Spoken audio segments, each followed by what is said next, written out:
Arianisme adalah ajaran yang muncul pada abad keempat. Arianisme sendiri dipelopori oleh Arius, seorang imam dari Alexandria. Ia mengajarkan bahwa Yesus Kristus itu bukanlah Allah sejati, melainkan makhluk ciptaan tertinggi yang diciptakan oleh Allah Bapa. Dengan kata lain, menurut Arius, Yesus tidak sehakikat dengan Bapa dan bukan kekal adanya. Ajaran ini jelas bertentangan dengan iman Kristen yang meyakini bahwa Yesus adalah Allah sejati dari Allah sejati, satu hakikat dengan Bapa, seperti yang ditegaskan dalam doktrin Trinitas.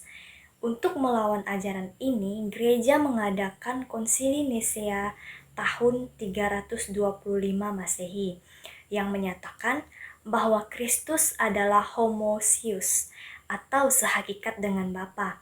Nah, tokoh utama dalam penolakan Arianisme adalah Athanasius dari Alexandria yang dengan tegas membela keilahian Kristus meskipun harus menghadapi pengasingan berkali-kali. Arianisme kemudian dikutuk sebagai ajaran sesat dan ditegaskan kembali dalam Konsili Konstantinopel 1 tahun 381 Masehi yang memperkuat ajaran Trinitas sebagai inti iman Kristen.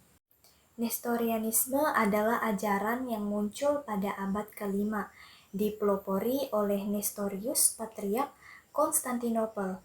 Ia mengajarkan bahwa Yesus Kristus terdiri dari dua pribadi yang terpisah, satu ilahi dan satu manusia.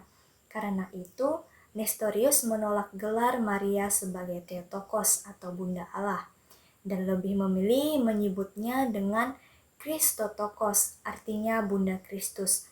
Nah, ajaran ini bertentangan dengan iman gereja yang percaya bahwa Yesus adalah satu pribadi, yaitu pribadi ilahi yang memiliki dua kodrat, yaitu ilahi dan manusia.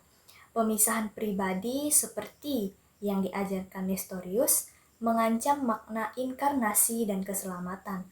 Gereja sendiri menolak ajaran ini dalam Konsili Efesus tahun 431 Masehi dan menegaskan bahwa Maria adalah Bunda Allah karena yang dilahirkan adalah pribadi ilahi yang menjadi manusia. Nestorius akhirnya dikutuk sebagai penyebar ajaran sesat.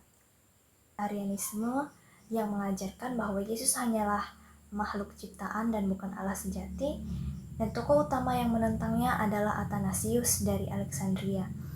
Ia dengan tegas menyatakan bahwa Yesus adalah sehakikat dengan Bapa dan berperan besar dalam Konsili Nisea tahun 325 Masehi di barat.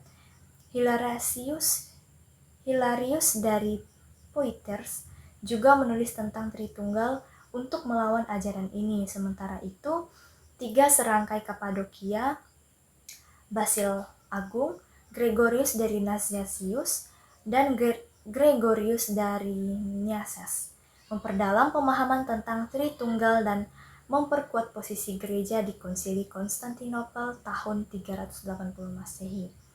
Sedangkan untuk Nestorianisme yang memisahkan pribadi Yesus menjadi dua ilahi dan menolak Maria sebagai Bunda Allah. Tokoh yang menentangnya adalah Cyrilius dari Alexandria. Ia membela bahwa Yesus adalah satu pribadi dengan dua kodrat dan memimpin Konsili Efesus tahun 431 Masehi yang akhirnya mengutuk ajaran Nestorius.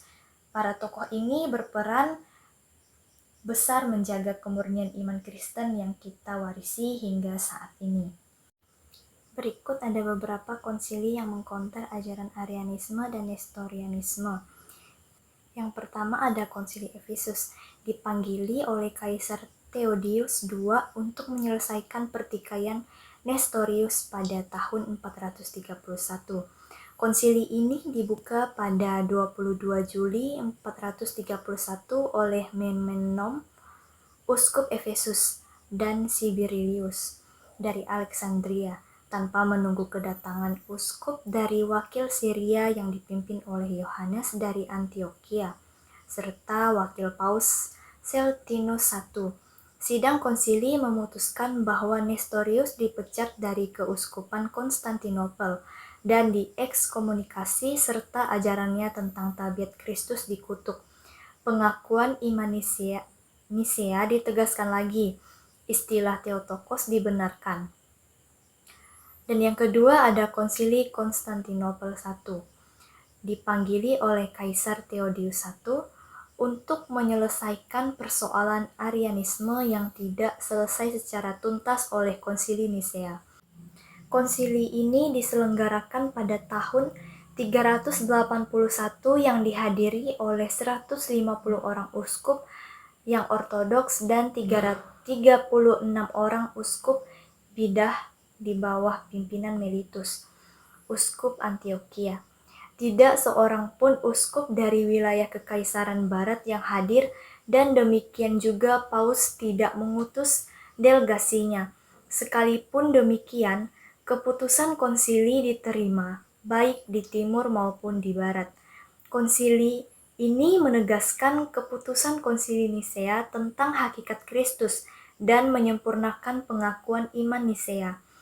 Konsili ini menghasilkan pengakuan iman yang disebut pengakuan iman Nisea Konstantinopel.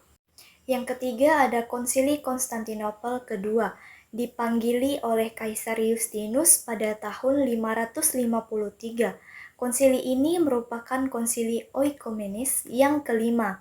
Konsili ini dipanggil dengan tujuan untuk mengambil keputusan apakah Theodorus dari Mopsuestia, Theodorus dari Sirius, dan Ibas dari Edessa dikutuk. Ajaran mereka berbau Nestorianisme, ataukah dibiarkan saja seperti sikap konsili Salceledon.